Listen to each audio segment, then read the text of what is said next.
Bien. Hoy vamos a analizar un documento que a primera vista parece bastante académico. Es una guía de actividad para estudiantes de ingeniería de una universidad en Barranquilla. Sí, Pero al leerla te das cuenta de que es mucho, mucho más. Es como un simulacro de una decisión empresarial de altísimo impacto con consecuencias para millones de personas. exacto. El documento nos sumerge en un escenario hipotético, pero, la verdad, increíblemente plausible para Colombia en el entorno de 2024-2025. Que sería la posible compra de la empresa de telecomunicaciones Tigo por parte de su competidor Movistar. Eso es. Y lo que lo hace tan potente para mí es que no se queda en un simple análisis de números y cuotas de mercado.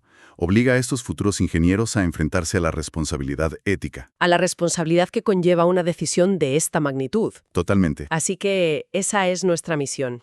Usaremos esta guía no como un ejercicio académico, sino como un mapa para explorar las complejidades de una fusión que podría redibujar por completo el mapa de las telecomunicaciones en un país entero. Vamos a meternos de lleno en este caso. Perfecto. Pues, a ver, empecemos por el tablero de juego. El documento describe el sector de las telecomunicaciones en Colombia como un mercado altamente concentrado. Que ya sabemos lo que eso significa en teoría, pero las cifras que aporta la guía para 2024 son demoledoras. Ponen la situación en perspectiva. Sí, los números son brutales. Claro, el líder tiene más de la mitad del mercado. Un 51,2%. O sea, es el gorila de 800 kilos en la habitación. Totalmente. Luego vienen Movistar, con un 26,4%, y Tigo, con un 18%. Y hay un cuarto jugador, WOM, pero con un 4,3% que, bueno, casi parece testimonial. Casi. Y aquí es donde la simple aritmética desata una tormenta económica. Si Movistar, que es el segundo, absorbe a Tigo, el tercero, Pues sus cuotas de mercado se suman. claro, y su cuota combinada se dispara al 44,4%. O sea que de repente tienes a Claro con su 51% y a esta nueva mega empresa con un 44%. Entre los dos, controlarían más del 95% del mercado de telefonía móvil del país. Pasamos de un oligopolio, que ya es un mercado con pocos competidores, a un duopolio casi perfecto. En toda regla. El documento menciona de pasada un término técnico, el índice IHH. Y normalmente este tipo de jerga puede ser un poco densa, pero aquí creo que vale la pena detenerse un momento. Totalmente de acuerdo. El índice Herfindahl-Hirschman, o IHH, es básicamente el sismógrafo que usan los reguladores para medir la competencia en un mercado. Un sismógrafo. Me gusta esa analogía. Sí. Piénsalo como la escala de Richter de los monopolios. Por debajo de 1500 puntos el mercado es competitivo, hay temblores, pero nada grave. Vale. Entre 1500 y 2500 el mercado ya está concentrado y los reguladores empiezan a ponerse nerviosos.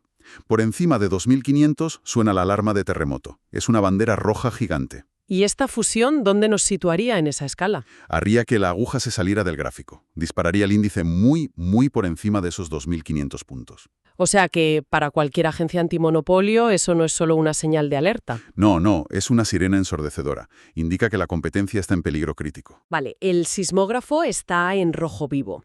La guía da a los estudiantes una caja de herramientas para entender por qué este terremoto es tan peligroso para los consumidores. El primer concepto es el de las barreras de entrada. Sí, y es fundamental. A ver, no es como montar una panadería o una tienda de ropa, no. Claro, entrar a competir en el mercado de las telecomunicaciones es una tarea titánica. Primero necesitas una cantidad de capital absurda para desplegar una infraestructura nacional. Antenas, fibra óptica, centros de datos, miles de millones. Y déjame adivinar, el dinero no es el único problema. Ni de lejos. Incluso si tuvieras el dinero, necesitas acceder a un recurso finito y controlado por el gobierno, el espectro radioeléctrico. Que son las autopistas invisibles por las que viajan las señales 4G y 5G. Exactamente. Los grandes operadores ya tienen las concesiones de las mejores autopistas, y las que quedan son escasas y se subastan por auténticas fortunas. Es un club muy, muy exclusivo. Entiendo. Es un círculo vicioso.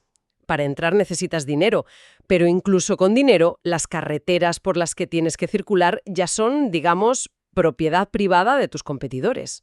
La puerta está cerrada con llave desde dentro. Exacto. Y si a eso le sumas las economías de escala, el foso se hace todavía más profundo. Un gigante como Claro o Movistar compra millones de teléfonos, kilómetros de cable. Claro, consiguen precios que un nuevo jugador ni soñaría. Por supuesto. Pueden diluir sus costes fijos entre millones de clientes, ofreciendo tarifas que para un recién llegado serían, pues, suicidas. El resultado es que, una vez que se consolida este duopolio, la posibilidad de que entre un tercer actor a agitar el avispero es prácticamente nula. Y con la puerta cerrada a cal y canto, los dos gigantes que quedan dentro pueden hacer lo que quieran. Lo que nos lleva directamente al tema de los precios. En un duopolio, la tendencia es siempre al alza. Es la tendencia natural, casi una ley de la física económica. Con menos competidores, la presión para innovar y bajar precios, pues, se evapora. Se relajan. Claro, las dos empresas dominantes no necesitan competir ferozmente entre ellas. Pueden llegar a una especie de pacto de no agresión tácito, manteniendo los precios en un nivel cómodamente alto para ambas. O, simplemente, al no tener a nadie pisándoles los talones, dejan de esforzarse. Pero un momento, si esto es tan claramente perjudicial para los consumidores, ¿por qué se plantea siquiera?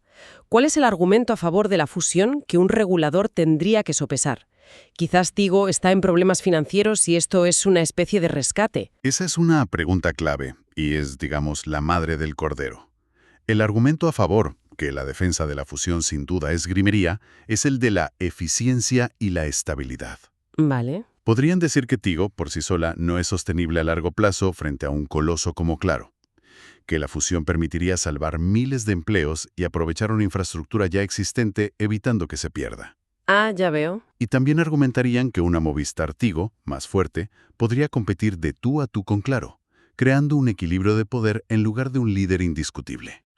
El argumento del campeón nacional. Necesitamos crear un gigante para luchar contra otro gigante. Suena bien en un titular, pero en la práctica no acaba perjudicando al ciudadano de a pie. Ahí está el dilema. Y se agrava por un concepto que la guía destaca y que es la pieza central de todo esto, la demanda inelástica. Suena técnico, pero es algo que todos entendemos instintivamente. Significa que no podemos prescindir de ello, ¿verdad? Es como la comida o la electricidad. Puedes quejarte del precio, pero tienes que pagarlo. Exactamente. La guía subraya que la telefonía e Internet ya no son un lujo, son servicios esenciales. Los necesitas para trabajar, para buscar empleo, para la educación de los hijos, para contactar con servicios de emergencia. Son vitales. Tienen una elasticidad de demanda muy baja, menor que 1. Esto significa que si suben el precio un 10%, la gente no va a reducir su consumo un 10%. Quizás lo reduzcan un 1 o un 2%, con mucho esfuerzo, pero seguirán pagando. Y aquí es donde la economía se vuelve un poco siniestra. Esto no es solo un término de un libro de texto. Es el mecanismo que permite a las empresas convertir un servicio esencial en una especie de trampa financiera. Es que nuestra necesidad se convierte en su poder de negociación. Totalmente. Esa es la clave de todo. Las empresas lo saben perfectamente. Saben que tienen a los consumidores contra la pared. En un mercado competitivo ese poder está limitado, porque si subes mucho los precios, la gente se va a la competencia. Pero en un duopolio. ¿A dónde te vas a ir? Exacto. ¿Dónde vas? Tu única opción es cambiarte a la otra compañía, que, muy probablemente, tendrá precios similares. El poder se traslada masivamente de los consumidores a las empresas. Vale, el panorama económico es desolador. Precios más altos, menos innovación, barreras de entrada insalvables. Pero aquí es donde la guía da un giro que me parece fascinante. Sí. Va más allá de los números y obliga a los estudiantes a ponerse el sombrero de filósofos. Entramos en el terreno de la ética. Y este es el verdadero corazón del ejercicio. Se les dice, muy bien, ya han hecho el análisis de un consultor de negocios. Ahora hagan el análisis de un ciudadano responsable y de un profesional con un código ético. Me parece potentísimo. Y el documento lo estructura en 4 pilares de evaluación.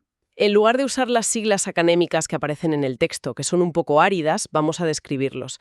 ¿Cuál sería el primer pilar de este examen ético? El primero consiste en identificar los dilemas humanos reales que se esconden tras la fusión.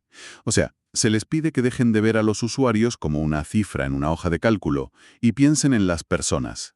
Que le pongan cara a los datos. Eso es. Por ejemplo, ¿qué pasa con la continuidad del servicio? Si un cliente de Tigo vive en una zona rural donde su antena es la única que da cobertura y esa antena se considera redundante con una de Movistar que está a 10 kilómetros y da peor señal, se va a apagar, se va a dejar a esa comunidad aislada. Es una pregunta potentísima. O el dilema del acceso equitativo.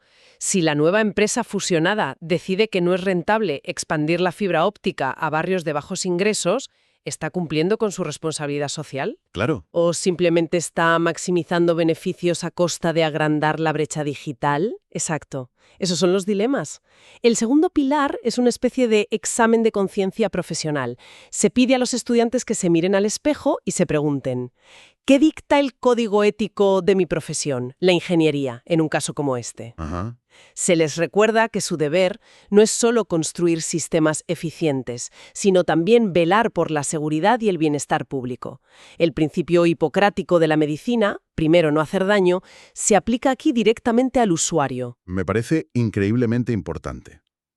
Un ingeniero que trabaja en la optimización de la red de Movistar o en la agencia gubernamental que tiene que aprobar o rechazar la fusión, tiene una responsabilidad que va más allá de su jefe directo. Claro, se les está pidiendo que sea un custodio del interés público. Esa es la idea. Y nos lleva al tercer pilar: emitir un juicio informado y argumentado. Aquí es donde todo el análisis económico y ético confluye. Donde se junta todo. Tienen que responder a la gran pregunta: ¿debería el Estado permitir esta fusión? Y no vale un sí o un no. Tienen que construir un caso, sopesando todos los factores. Tienen que actuar casi como si fueran la máxima autoridad del regulador de telecomunicaciones. Es una responsabilidad abrumadora. Se les fuerza a confrontar las contradicciones. Por un lado, el riesgo claro de un duopolio. Por otro, como decíamos antes, la posible necesidad de salvar a una empresa, proteger empleos. Claro. Es el clásico problema de elegir el mal menor. Pero, ¿cuál es el mal menor aquí? Esa es la pregunta del millón. Y por eso es un ejercicio tan valioso. Finalmente, el cuarto pilar es más interno, casi metaético. La originalidad, el citar correctamente las fuentes, el trabajo en equipo honesto. Ah, claro. Es una forma de decir: no puedes juzgar la ética de una corporación multimillonaria si no eres capaz de ser ético en tu propio trabajo a pequeña escala. La coherencia Si empieza por uno mismo. Exacto. es la base sobre la que se construye todo lo demás. La ética no es algo que se aplica solo a los demás, es una práctica personal. Entonces, al final de todo este recorrido, la guía pide a los estudiantes que condensen sus conclusiones en un vídeo y un informe. Y como decíamos, no hay una única respuesta correcta. No. El objetivo no es encontrar una solución mágica, sino demostrar la capacidad de razonar a través de la complejidad. Deben poder articular con claridad los pros y los contras. El riesgo de precios más altos y una innovación estancada. Frente a la posible estabilización del mercado y la supervivencia de Tigo, el impacto en los consumidores más vulnerables frente a los beneficios de eficiencia que la nueva empresa podría lograr. Es un auténtico nudo gordiano. Y lo más interesante es que no se les pide solo que diagnostiquen el problema, sino que propongan curas. El documento exige que ofrezcan recomendaciones éticas como futuros tecnólogos. Sí, y eso los saca del rol pasivo de analista y los convierte en agentes de cambio. Se les pregunta: vale, imagina que eres el regulador y por las razones que sean, decides aprobar la fusión. ¿Qué condiciones impondrías para mitigar los daños? Claro, ¿qué salvaguardas pondrías? Quizás obligar a la nueva empresa a vender parte de su espectro a un nuevo competidor, o imponer un control de precios durante 5 años, o exigirles un plan de inversión vinculante en zonas rurales. Se les empuja a pensar en soluciones constructivas, no solo a señalar los problemas. Exacto. Lo que hemos desgranado hoy, usando esta guía universitaria como excusa, es en realidad un modelo de cómo se toman o cómo deberían tomarse las grandes decisiones que conforman nuestra sociedad digital. Sí, nos recuerda que detrás de un titular financiero sobre una fusión hay una red complejísima de impactos económicos, responsabilidades profesionales y dilemas éticos que nos afectan a todos. Demuestra que la formación de un profesional de alto impacto en el siglo XXI ya no puede centrarse únicamente en la competencia técnica. Se trata de cultivar la capacidad de hacer juicios ponderados, de entender el contexto humano y social de cada decisión. Totalmente. La pregunta sobre si aprobar la fusión de Movistar y Tigo deja de ser un cálculo de cuotas de mercado para convertirse en una pregunta mucho más profunda sobre qué tipo de sociedad queremos. Claro.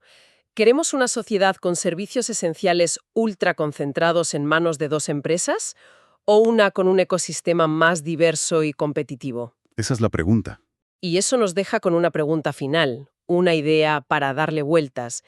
Si este nivel de análisis riguroso que combina lo económico con lo ético y el impacto social que se le exige a un estudiante en esta guía, si ese fuera el estándar obligatorio, no solo en las aulas, sino en las salas de juntas de las grandes corporaciones y en las oficinas de las agencias reguladoras antes de dar luz verde a cualquier movimiento empresarial de este calibre, ¿cómo de diferentes serían las decisiones que moldean nuestro mundo?